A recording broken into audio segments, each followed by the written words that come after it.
Welcome to the HaneyBiz Project with Mark Haney. Mark is a serial investorpreneur and the chief dreaming officer of the HaneyBiz companies. He's working tirelessly to ignite the entrepreneurial revolution and share the inspiring stories of the region's most influential leaders. Coming to you from the Marquee Media Studio, here's Mark Haney. All right. Welcome to the HaneyBiz Project. I'm Mark Haney, and we are on a mission to ignite the entrepreneurial revolution right here in our hometown of Sacramento. We are entrepreneurs helping entrepreneurs, one entrepreneur at a time. And you know what? We tell the stories of winning. And many times in entrepreneurship, those stories have the bumps in the road, the trough of sorrow, as I like to call it. We all start off with a dream, but then somewhere along the way, it gets a little rocky, it gets a little bumpy, and we have to battle through it.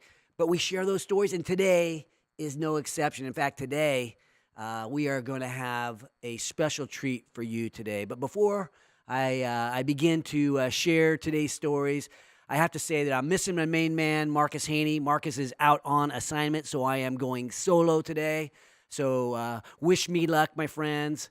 But today is also Mother's Day weekend. So just a shout out to all the mothers out there who are supporting the families, helping glue together their families, and doing all the things that us guys cannot do in so many cases. So just a shout out to Mother's Day and to my wife specifically, who is a great mother. She's a grandmother, and I'm missing her right now. She is in Europe with her mother, doing some fun stuff. So I'm alone this year on Mother's Day. So, Mother's Day, my wife, Stacy, if you're listening, you are not going to have to clean up the kitchen on this Mother's Day, right? When you get home, you know what? I will have you, I'll have you do the dishes then. I'll leave them for you. No, I'm just kidding. Seriously, I wouldn't be anywhere without my wife, and I wouldn't be anywhere without my mother as well. And at the end of the show today, I have a special tribute to my mom and to the ripple effect that I think so many people make in their families and in our community. But today, we're going to be talking about that. We're going to be talking about legacy. We're going to be talking about the impact that somebody can have on their community and on their family. And I have to also today talk about gratitude, right? This is for our marquee media moment today. I have to do a special shout out to the guys that own Marquee Media. Jeff Joaquin, Michael Wagoner, you own the billboard company out there that is helping making me a little bit more famous, a little bit giving me a little bit of a chance to get myself known a little bit, to help inspire the entrepreneurs of Sacramento and of the region. So thank you, Marquee Media. I appreciate what you do for every one of us that's trying to grow our business, and I appreciate what you're doing for me as well. And today, again, what a show today. We are, I'd say we are privileged today to be sharing one of the most iconic stories of Sacramento business. But coming up a little bit later in the show, we will bring on Steve Brancamp, the sales director of United Natural Foods. But coming after the break, we will meet the CEO of the Raley's Grocery Store Group, Mike Teel, and we will share with you the story of the most iconic family business in the region. Join the revolution at HaneyBiz.com, brought to you courtesy of Stifel Financial. This is the HaneyBiz Project.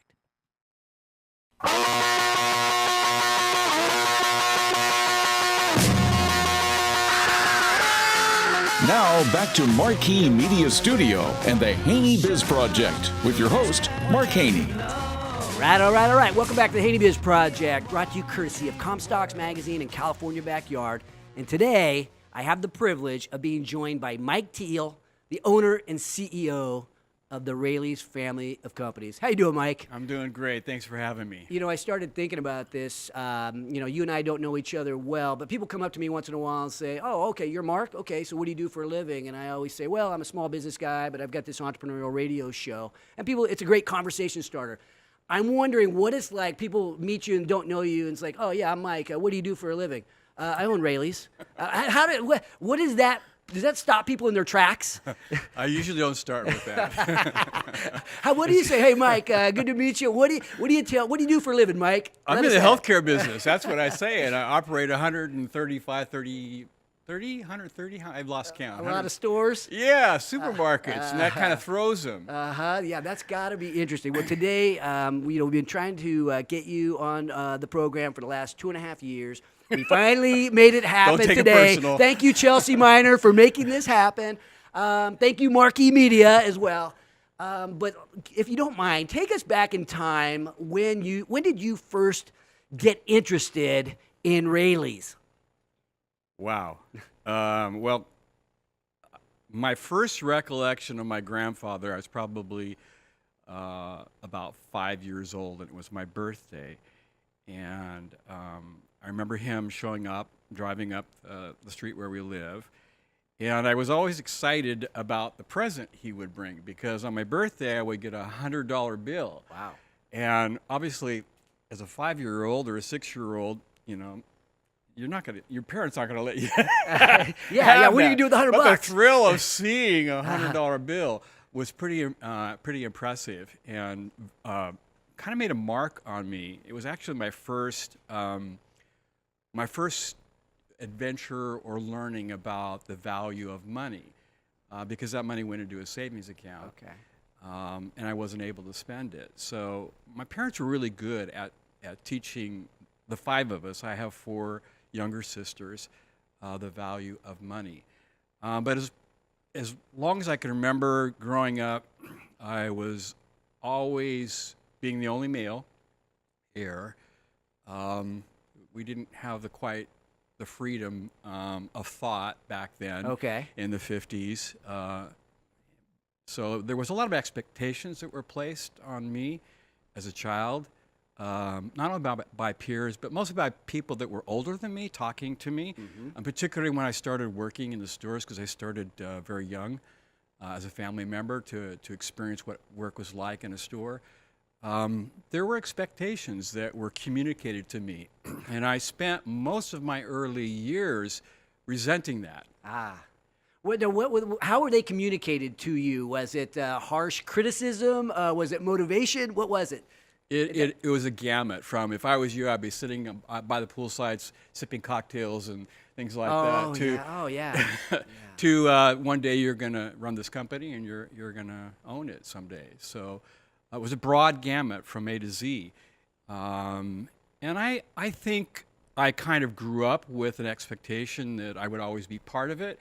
But I spent my early years in my late teens and 20s rejecting that and saying, no, you know what, I want to go out and be my own person, because I didn't really have any self-identity. And it's not well known, but I've had 3 careers at Raley's. Okay. My first career was out of college.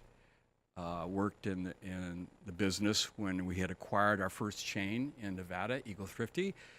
Learned and experienced what it was like to see a business integrate another business. It was a great learning experience for me. Lived up in Reno for a couple of years. And then my next career, I left. I left in the business after about, 76 to 83. I left in 83, so it was 4 or 5 years. And I actually left because I really didn't see a pathway to finding myself. And it was being run by my grandfather. Sort of, he kind of stepped back by then. He was still coming to work every day. He came to work until basically he couldn't in his late 80s. But my father was involved in the company. He wasn't running it. It was being run by an outside family member, Chuck Collins, who's my mentor, a great man, and Frank McMinn, who's known as the voice of Raley's. And the 3 of them really were in the prime of their life and growing the company. And I just didn't have enough self-respect. Didn't see how I could ever live up to the likes of these big men. Yes. And so I left, and I moved to Seattle and lived in Seattle for 6 years.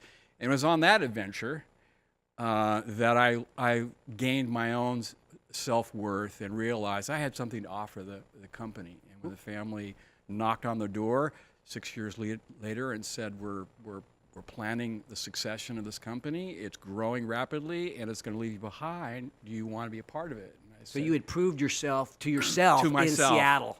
And actually, they came recruiting you. You had been successful enough, but they came back recruiting you. yes. Okay. Yeah. And okay, so that's probably when you got excited about, okay, they want me, I've got a seat at the table. And then how did your career take off from there? Well, they put me in a fast track. Most of the executives were aging. I had a lot of gray-haired executives that I worked with. I was part of the executive committee, helped the business build a strategic plan. That was one of my first chores. And then actually, after the strategic plan was built, a big component of that was succession planning, and started the actual replacement of senior executives. During that process, I worked with every major department within the company: marketing, operations, accounting, and learned what it was like, learned the needs, learned the strengths and the weaknesses, and it helped me when it came time for retiring executives to replace people that could actually do a good job. And it was through that journey of 6 years in the 80s that I took on an operations role, became chief operating officer for the company, and then ultimately the president, and then ultimately the president and CEO when my mentor Chuck retired. So taking over as president and CEO, what year would that have been? I've been in the late 95, 98 time frame, right before the dot-com boom of 2000. Our company actually, we had a plan to double the size of the company. And it was a plan that I had built with the then transitioning executive team. And we went from $1.5 billion to $3 billion in less than 5 years. It was a massive growth and a lot of acquisitions, many of which we have spun off over the decades with the ups and downs of the economy. It was a stressful time. I was in my mid-40s to late 40s, and it was not something that I look back on. It was a great learning experience, but I made some mistakes, and I realized that if I had been any other individual than a family member, I'd have been fired because of those mistakes. And I decided for my own self-worth I needed to leave. And so I left the business. That was my second time out. Okay. And I worked on the things that I felt I needed to work on as an individual. I was repairing my marriage and trying to understand what led to some of those mistakes within my personal life that I don't regret. They were great learning experiences, and I think that's one.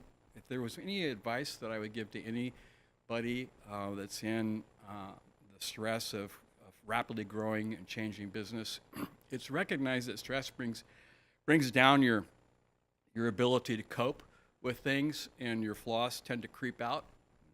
And it's a good time to learn and understand why that happens, what causes that to happen, and work on the things that you can change in life. Thinking about mentors, obviously you were influenced by your grandfather. You have your father, your mother. With it being Mother's Day weekend, I'm wondering how you might contrast the influence from the three. Well, my mother is a very dominant personality in my life. She was an only child, and the whole kind of family revolved around her prior to getting married. And my dad is a quiet man. He's a quiet leader. He's a background kind of guy. He doesn't like the limelight. I take after both of them, but I do enjoy the limelight a little bit. My dad would never be here. My mother would love this kind of event. She loves to talk. So my mom had a big influence on me, but it wasn't until my late 40s that I understood my mom. I didn't really like my mom much, which is really interesting. I blamed her for a lot of my own problems. But I came to the conclusion that My mom is a very courageous woman. She fights her weaknesses. She works on the things that she knows how to she doesn't understand, and she changes those things, because you can't change the people around you. You can only change yourself.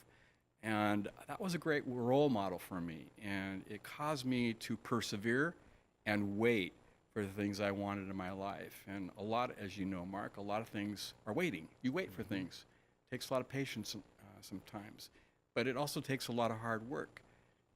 And I learned a lot of that from my mom. I think I got my patience from my dad. My dad is a very, very patient man, and he waits. He's also a hands-off guy.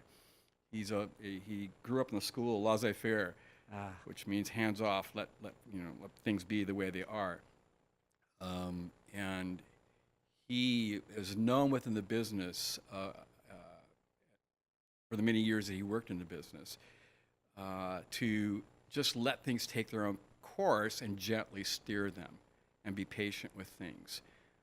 And I judged him a lot for that. I was kind of impatient and wanted things to change, and I learned that I had to just stand back and wait a little bit more and have faith that right decisions would be made and steer and guide where it's appropriate. You're listening to the HaneyBiz Project. We're here with Mike Teel, the CEO of Raley's, the owner, a man who is helping us to all feel a little bit more self-reflective today as we approach this Mother's Day weekend, as we think about our businesses. We're going to come back with more of Mike in just a minute. This is the HaneyBiz Project, and we'll be back in just a minute.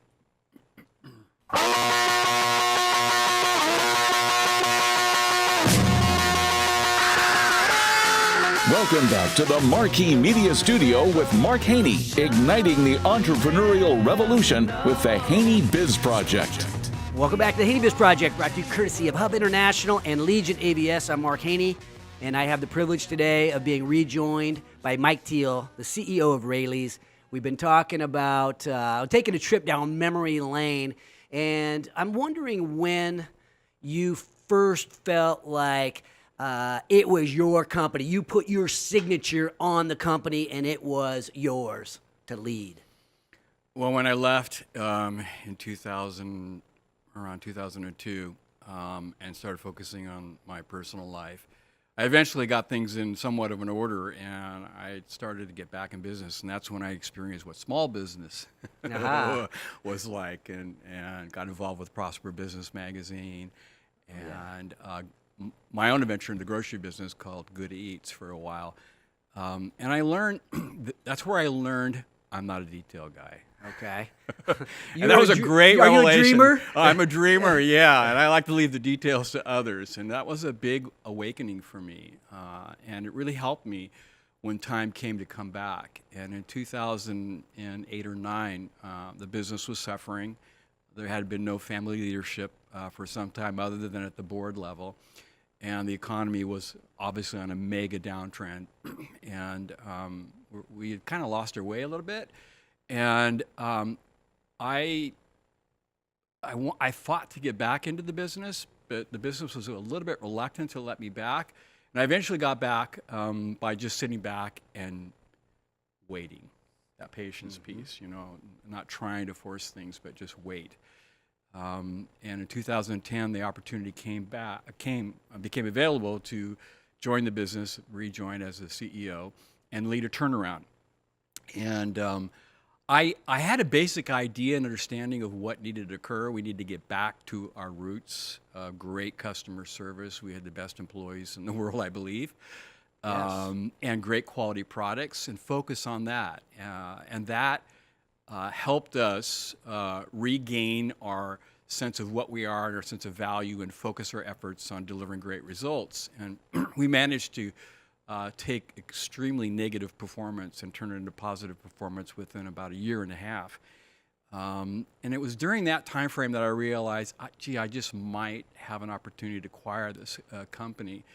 And so I started taking inventory. I knew that if I did acquire the company, I'd be working for a really long time, God willing. And I thought I would need something to keep me engaged, because I'm a little bit ADHD and I like to bounce around a lot. And so I knew that it would take something meaningful. And that's when I took an inventory and looked back on my life. And I saw a thread running through it for about 20 or 30 years that involved health and wellness from many different aspects, from the birth of my first child, which I wanted to have at home and couldn't because of a cesarean, but worked hard to try to make that happen, to alternative means of prevention in your life. And then as I got into my late 40s and 50s, focusing on longevity and realizing, oh, I'm starting to age here, I want to live long. And so that thread was translated into a mission, and that's when we decided at Raley's we were going to become a purpose-driven company, meaning the reason why we come to work every day is going to be about a purpose.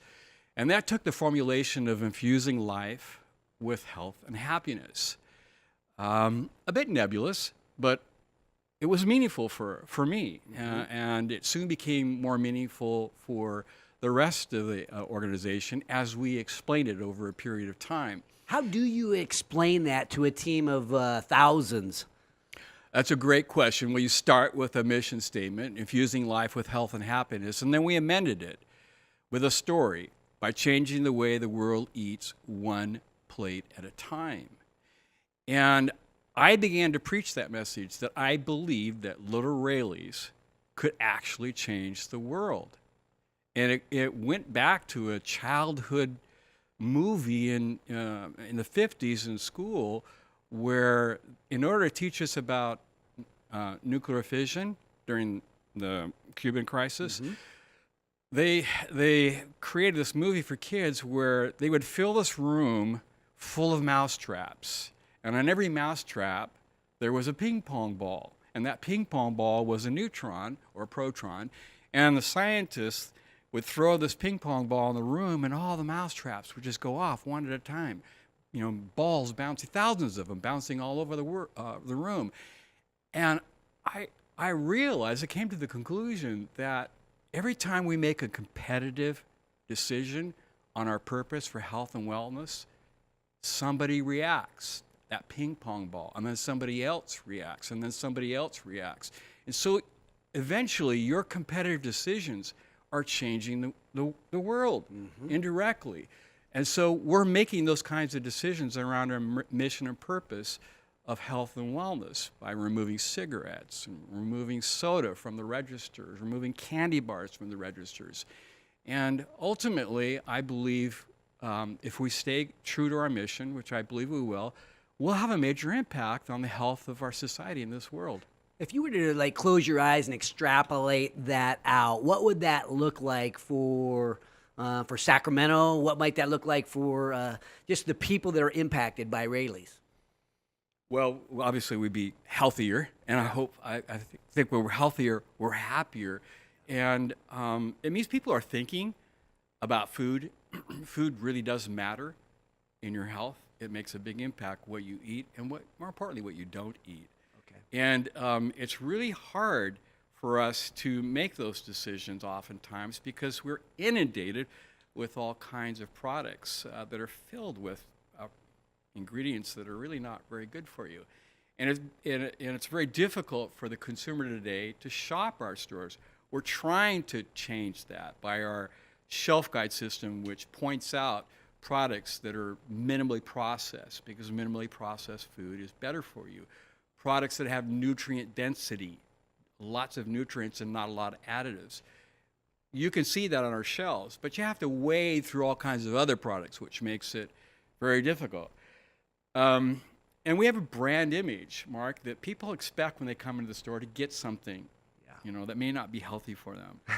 Yes, that's I have a few bad habits that I shop at Raley's to pick up. You got a few things in there that aren't healthy. Right, we got quite a Thank bit you of for them. that, by the way. But actually, I really respect what you're doing with your purpose, and so I'm even eating healthier these days because I shop at Raley's. Well, thank you. But that led, my frustration with shopping our own stores led to the innovation of a new brand, Market 515, which is going to open up. It just so happens on my birthday, May 15th, which you might hear a little. Maybe Love that it. Explains the name of it, 515. But there's a deeper meaning in Market 515. It's a small store. It's a neighborhood store in the downtown area of Sacramento.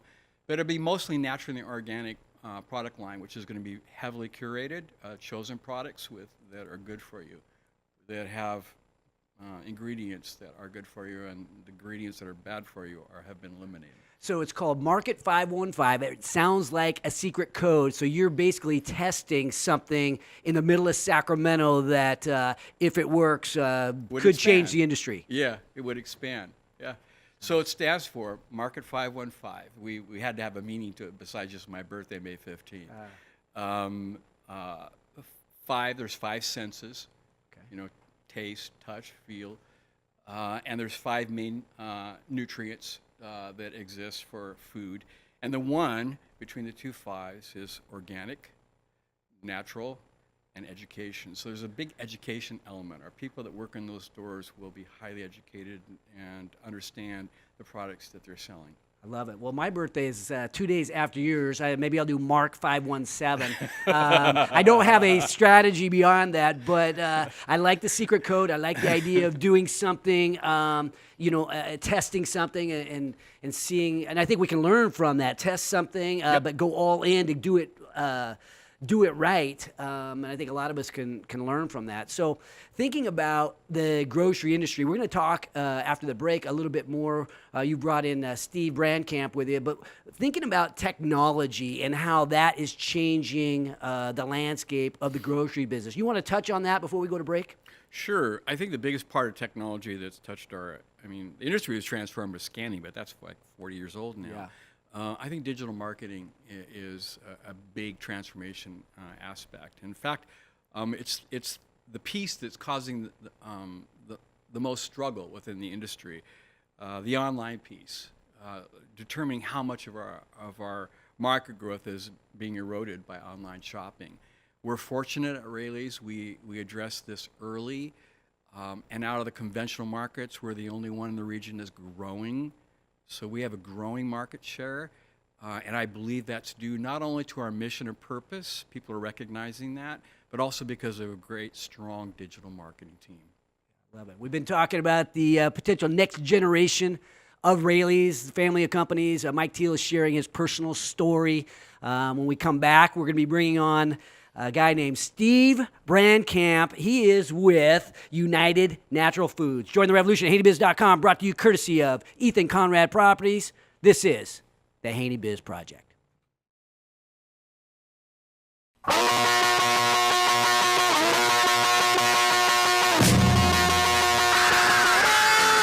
And now, back to the HaneyBiz Project with investorpreneur Mark Haney, coming to you from the Marquee Media Studio. Welcome back to HaneyBiz Project, brought to you courtesy of accounting firm Clifton Larson Allen and California Growth Advisors. I'm Mark Haney, and I am joined by Steve Brancamp, the sales director of Northern California for United Natural Foods and Tony's Fine Foods and a number of companies. And we also have Mike Teel, owner, CEO of Raley's. We're going to do kind of a 3-way discussion. Let's get to know Mike a little bit, though. Mike, give us a little bit of your background, if you don't mind. Steve, yeah. sorry. Yeah. Jeez. I should know the difference between you two guys. I've been talking to Mike for... Well, similar to Mike, I grew up in the food business. My dad owned a small store in Ohio when I was a kid, a little corner market store, and kind of meat and potatoes in Cincinnati, Ohio. And as I grew up, my dad was the meat and potatoes guy, and my mom was kind of the granola hippie mama. So I actually started working in the natural food industry in the early 90s, 1991, outside of Washington, D.C. for a company called Freshfields. Later, they were acquired by Whole Foods, and I worked in natural retail for quite a while, as well as in the manufacturing side. So I've been in the natural industry since 1991. So the health food, the healthier lifestyle, obviously it's infiltrating every part of our world. Think about how Raley's is doing it as compared to how the rest of the grocery industry is doing that. Yeah, absolutely. So Raley's has kind of set the trend for, I think, where we are in corporate, grocery retail now. Years ago when I started in the industry, it was the goal to get natural products in the conventional grocery store. And Raley's, I think, was one of the first ones to integrate a natural food category within their stores. since they've really developed that throughout the whole store, options in every category, not just in dry. It wasn't just granola and cereal anymore. Yeah. But they've done a tremendous job in getting that to the public so that you don't have to shop 2-3 locations. You know, Mike, we were talking earlier about the shopping experience and getting down these aisles, right? That's where that's part of the goal in running a grocery store, is getting people to be go throughout the entire store. What are you doing at Raley's that helps make that shopping experience, I guess, more worthwhile? It's always difficult to get the customer down every single aisle, and that's where adjacencies, we call adjacencies, are important. So having categories that are related to other categories that draw the customer down the aisle is important. Product placement is also important, and we're actually using product placement to help transition and lead the customer towards healthier purchases. An example would be that in the soup aisle, we moved the traditional soups downward. Okay. That aren't quite as healthy, and we placed up at eye level healthier. Now that's the opposite of what traditional grocers would do, because they're paid. Gotcha. To do it a different way. And we've decided that the mission is first, so the dollars come second, and I believe the customer loyalty will build on those on that decision. Well, how does that work? So if you have a supplier like United and you have all these other suppliers, do they pay you for shelf space, or how does that transaction work? In the traditional conventional grocery store, it's a big factor. What we call in the industry CPGs, consumer product groups, they fund product placement, they fund advertising or promotional activities. And within UNFI, which is, they're primarily natural foods products, those smaller companies that produce these products, that's changing. There are big companies that are starting to buy up these smaller natural and organic product lines, because the other ones aren't selling. They don't work with funding as much. You don't see that because they don't have the dollars to make those kinds of choices. Yeah, you want to comment on that? Yeah, the initial investment to get into a store like Raley's or any supermarket is relatively high. A lot of the vendors we work with are small startups, regionally based. They're using high quality ingredients, and so there's not that upfront expenditure that they have, and so they kind of negotiate on a free product basis. I'll give you a free case if you can put it on your shelf, and really the benefit there is that typically the product is a little higher cost, so there's a slightly higher margin associated with that. You get a couple more pennies on a can of Amy's soup than you would on a can of Campbell's. Yeah. And so I think that's part of the difference there too. What's the most popular product that's inside the Raley stores? Wow. Of yours. Yeah, that's a great, I mean, the innovation and change in the last year or two has gone faster than anything we've seen in this industry. And so if you look at products that are plant-based alternatives, so alternatives to cheese like almond cheeses, meat alternatives, Beyond Meat is a meat alternative to hamburger or sausage. Almond milk as opposed to dairy. Those have been tremendously fast-growing categories we're seeing. And within Raley's on your team, you have to have product experts, I'm assuming, that are very, they understand health. Mike, talk to us about the team and their the training or the knowledge base that they've got to have in order to put the right stuff on the shelf. That's been one of the biggest challenges for this transformation, because the traditional merchant was focused on having the vendor come in, listen to them about product growth and what things are moving fast out in the industry, and then taking the data that they garner or they are presenting and making choices to put on the shelf. And now we're asking our merchants, look at the purchases, look at the data, the customers that we have from our customers, and help make decisions that are based on healthier items.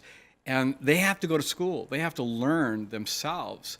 But what's helped is positioning ourselves in the industry as a leader in health and wellness, and we're attracting those merchants into the business that have a passion for health and wellness and know about products. Well, I like I either go to Raley's in Raley's in Granite Bay or Raley's in Loomis, and I think it's Raley's in Granite Bay where I typically will get like salmon. You guys have already cooked the salmon. All I got to do is throw it in the microwave for a minute. And salmon's healthy, right? Is salmon good for you?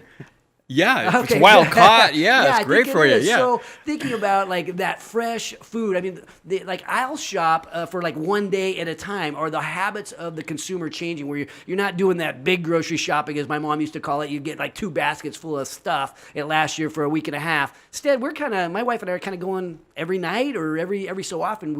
We'll pick up like a day's worth of food. Is that changing? Yeah, it is. We part of our downfall in the late 2000s was that we become a convenience store. People were just shopping daily. Yeah. And the center store was the dry goods, the packaged goods. It became a commodity, and it was all about price. We've reversed that, and we're now moving away from this idea that we're convenient, just drop in. And the way we're doing that is through digital marketing. The offers that we produce to our loyal shoppers help them lower the price, and they're buying bigger baskets. So they're shopping more, particularly our online, our e-cart customers. The size of their baskets are growing. They're getting bigger. And that's helping us drive traffic into the stores, out of our competitors, and helping us compete with the likes of Amazon. Well, Steve, you're from Ohio, so you're here in Sacramento. Your office is here in Rockland. You think about the kind of impact that a company like Raley's can make, the kind of impact that you guys are making from a health conscious standpoint. But talk to us about when you look at a company like Raley's and how much impact they have on the health of the society, but also what they do for the town of Sacramento, for the region. So philanthropic. What are your thoughts when you see somebody so generous as the Teel family? Yeah, And Mike Teel. I actually love it. I've been in Sacramento since 2000, and I have a lot of respect for everything Raley's is doing as far as that goes. I met his mother years ago at a benefit out in Rancho Marietta, and I think that that's what the community needs. This isn't part of what we do is business day in and day out, but a big part of it is what are we giving back to the community, and whether it's healthy food or a workplace environment. Raley's is a great employer.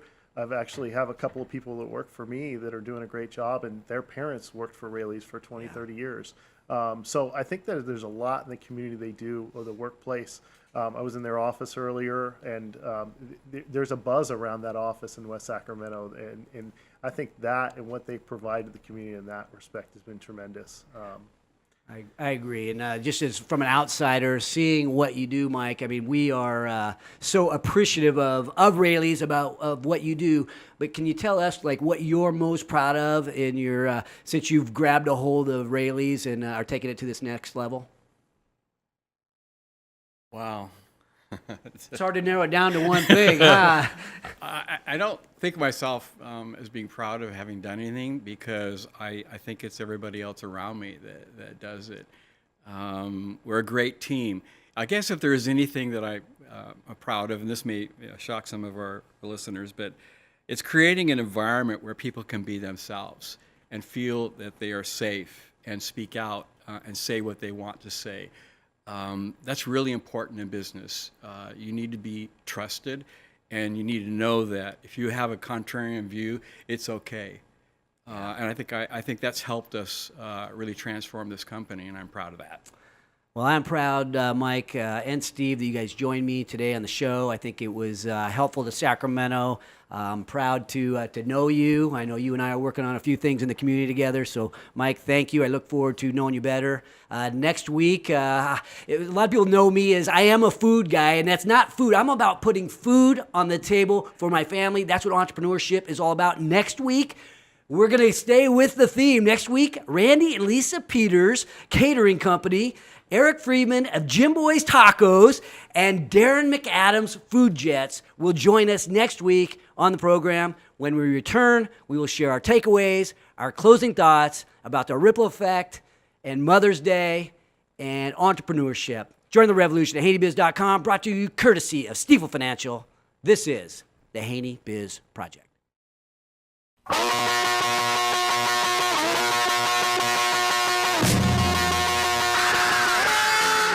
Welcome back to the Marquee Media Studio for Mark's takeaways from today's HaneyBiz Project. A mother's love is the fuel that enables a normal human being to do the impossible. And my mom was no exception. Welcome back to the HaneyBiz Project. I'm Mark Haney. Today we've been talking about Raley's and how the most iconic family business in Sacramento history continues to thrive. We've been talking about moms. We've been talking about relationships because nobody does it alone. I think our moms are always that person in our life that stands by us. And this Mother's Day weekend, I just a shout out to all the moms out there that are standing by their children, that are working 2 jobs to build a better life for their family. You have such an important role to play in building the confidence of your children. And I think that's what my mom was for me. I like to tell the story about, I used to ask my mom, "Mom, are we rich?" And my mom would always say, "Mark, we're rich in love." And I never knew what that meant because we didn't have a lot of money, but she continued always to bring that love to our household, and she encouraged a guy like me to dream, right? I was a C student from Oakmont High School, and my brothers and sisters were all 4.0. But my mom was one of those people that didn't care about my grades. She encouraged me to be me. And, Mom, as I think about you on Mother's Day, I just want to say thank you for standing by me through my entrepreneurial endeavors. The first job of selling walnuts with my older brother, door to door. You bought the walnuts for us. You showed us how to crack the walnuts, and we went door to door selling them. And on Christmas, I had that newspaper route with my younger brother, and we delivered the newspaper 365 days a week.